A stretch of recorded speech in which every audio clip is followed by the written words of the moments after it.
आजच्या व्हिडिओमध्ये आपण काही किचन टिप्स पाहूया। नंबर 1, पोळ्या मऊ आणि फुगलेल्या होण्यासाठी कणिक म्हणजेच गव्हाचं पीठ मळताना त्या पिठामध्ये कोमट पाण्याचा वापर करावा। त्यामुळे कणिक लवकर घट्ट होत नाही। त्याचबरोबर त्या पिठामध्ये थोडंसं तेल किंवा तूप टाकून ते पीठ मळून घ्या, ज्यामुळे पोळ्या मऊ राहतात।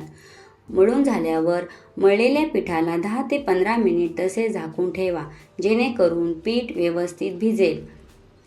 10 ते 15 मिनिटांनी पुन्हा कणिक चांगली मळून घ्यावी। पोळ्या भाजताना तवा हा नेहमी गरम असावा। पोळ्या भाजताना त्याला थोडंसं तेल किंवा तूप लावून पोळ्या ह्या मध्यम आचेवर भाजून घ्या।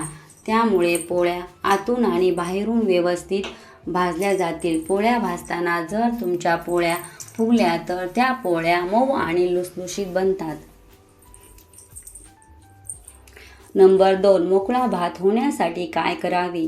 भात शिजवण्यापूर्वी तांदूळ स्वच्छ पाण्याने धुवून घ्यावेत। जोपर्यंत तांदळातील पाणी स्वच्छ होत नाही तोपर्यंत धुवून घ्यावेत। नंतर तांदूळ हा अर्धा तास पाण्यात भिजवून ठेवा, ज्यामुळे तांदूळ हा चांगला धुवून झाल्यानंतर कुकरमध्ये तांदूळ पाणी टाकून त्या पाण्यामध्ये थोडे मीठ आणि थोडा लिंबाचा रस तसेच तेल टाकून गॅसवर कुकर ठेवावा। कुकरची एक शिट्टी झाल्यावर गॅस मंद आचेवर 5 मिनिटे ठेवा। नंतर गॅस बंद करा। भात शिजवल्यानंतर तो व्यवस्थित मोकळा दिसेल। मोकळा भात शिजवण्यासाठी तांदळाच्या प्रमाणात पाणी हे कमी ठेवावे। नंबर 3, कारल्याची भाजी कडू होऊ नये यासाठी उपाय। कारल्याची भाजी कडू होऊ नये यासाठी कारले कापून त्यावर थोडे मीठ चोळा आणि ते 20 ते 30 मिनिटे तसेच ठेवा आणि नंतर ते स्वच्छ पाण्याने धुवून घ्या।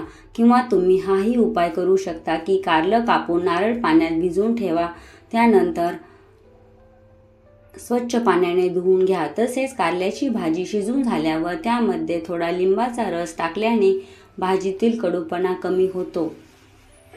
कारल्याची भाजी करताना थोडेसेच पाणी वापरा, त्यामुळे ही कारल्याची भाजी कडू कमी होते। कारल्याची भाजी शिजून झाल्यावर ती थंड पाण्यात थोडा वेळ ठेवा, त्यामुळे त्यातील कडूपणा हा कमी होईल। नंबर 4, रोजच्या भाज्या चविष्ट कशा बनवाव्यात? नंबर 1, रोजच्या भाजीला जर तुम्ही हळद वापरली तर हळदीने भाजीला रंग आणि चव वाढण्यास मदत होते। नंबर 2, भाजी करताना जर धना पावडर टाकली तर भाजी ही चविष्ट आणि तसेच सुगंधित बनते। नंबर 3, भाजीमध्ये जर जिरे पावडर वापरली तर भाजीला एक विशिष्ट सुगंध आणि चव येते। नंबर 4, भाजीमध्ये लाल तिखट वापरल्याने भाजीला हा तिखटपणा आणि रंगही वाढतो। नंबर 5, लसणाने भाजी चवदार बनते। नंबर 6, भाजीला हिंग वापरल्याने भाजी ही सुगंधित बनते, तसेच हिंग हा पचनास मदत करतो। नंबर 7, भाजीमध्ये अद्रक वापरल्याने भाजीला चव आणि सुगंध वाढतो। नंबर 8, भाजी करताना जर पांढऱ्या तिळाची पावडर वापरली तर तीळ हे भाजीतील चव तसेच त्यातील पौष्टिक गुणधर्मही वाढवतात। नंबर 9, भाजीतील कांदा लसूण मसाला हा भाजीला चवदार बनवतो। नंबर 10, भाजीला गरम मसाला वापरल्याने भाजीला चव येते। नंबर 11, भाजीमध्ये धने जिरे पावडर टाकल्याने भाजीला चव आणि सुगंध येतो।